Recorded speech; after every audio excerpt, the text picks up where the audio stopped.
Hey everyone, it's Take from Take Reality. It's halfway through 2025, and if you're like most Singaporeans, you're probably wondering, hey, the property market is so hot now, is it still a good time to upgrade or invest? Maybe your HDB lease is ticking down, or if you are thinking of cashing out and moving up to a condo, or maybe you just want to grow your money, but scared market will crash, right?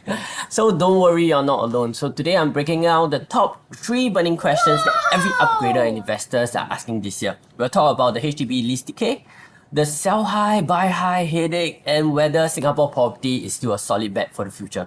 And of course, I'll keep it real, keep it fun, and give you my inside scoop. Let's dive in.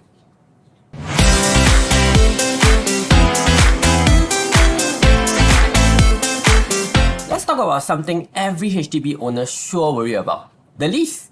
You see, your flat lease gets shorter, especially if you are hitting the 40-year mark or below. The value may even start to stagnate or even drop. Whoa, heart pain, right? While on the other hand, the market for young HDB, especially for those that reach the MOP, right, is still super duper hot. In 2024 alone, right, we saw over $470 million HDB resale transactions. And it's not just the prime areas. Places like Bukit Panjang, Yishun, and even Sengkang has million-dollar deals. Why? Because, well, the demand is still strong and the supply is still pretty tight then.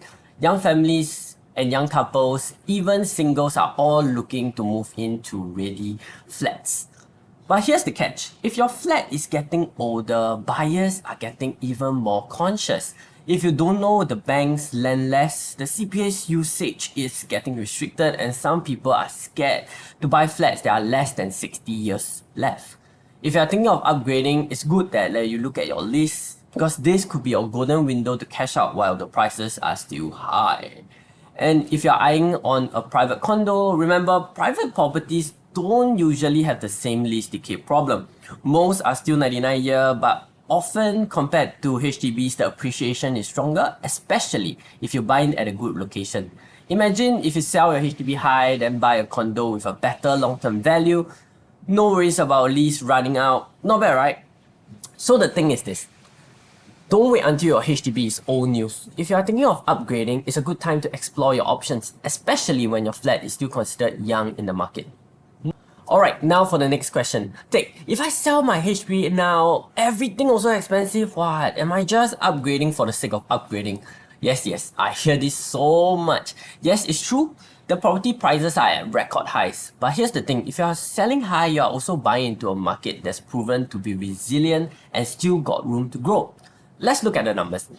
The private condos, especially in the OCR and the RCR region, has been seeing steady price growth and is expected to be about 4 to 7% in 2025. These areas are popular with upgraders because they offer a good balance of price, amenities, and future growth potential. You're not just buying into a home, you're actually buying into a lifestyle and eventually a long-term investment. Next is also about interest rates. You know, the last 2 years, basically the headache of every single one, because the interest rate went up. But now the rates are starting to stabilize, and even banks are offering better packages for genuine upgraders. So your monthly installment might not be as scary as you think.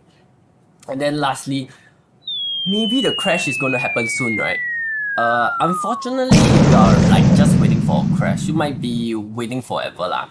In Singapore, the government is very proactive, like the cooling measures, the ABSD, the supply control, all these keep the market steady. If you're ready to upgrade, it's about the timing of your own life stage and not just the timing of the market. So, my takeaway is this. Don't let sell high and buy high scare you. If you are upgrading for your family or long-term investment, the market fundamentals are still strong. And waiting could probably mean paying even more later. Remember just now what I said, the market so high, then little crash how? But actually, in Singaporean got another classic worry. It's FOMO lah. People are scared to miss out, but also scared to lose money. But right, let's look at the facts.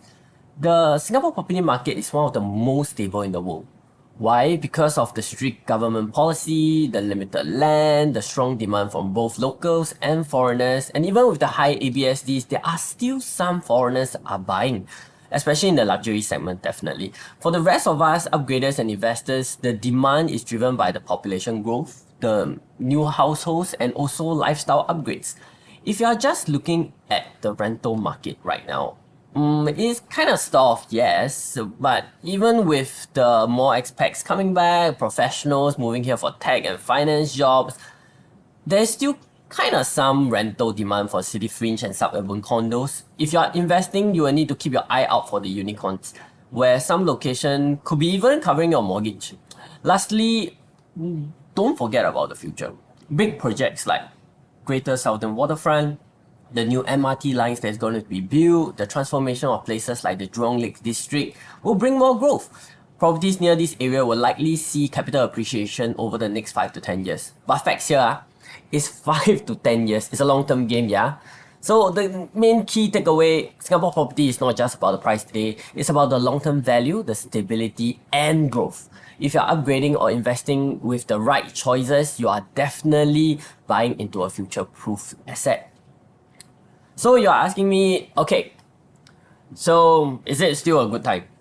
If your lease is running down and if you are sitting on good gains, and if you want to secure your family's future, upgrading or investing in a private condo, it's still gonna be a smart move in 2025. But don't get me wrong, it's all dependent on your choice, your life stage, and of course the entry price. Don't wait for the perfect time, because Singapore property crisis rarely crash, and the fundamentals are proven to be stronger than ever. Alright, if you just want to chat about your own situation or just want to have some tasty and some property advice, please reach out to me at Tech Reality. Buy smart, buy happy, and make the best move for your family and investment goals.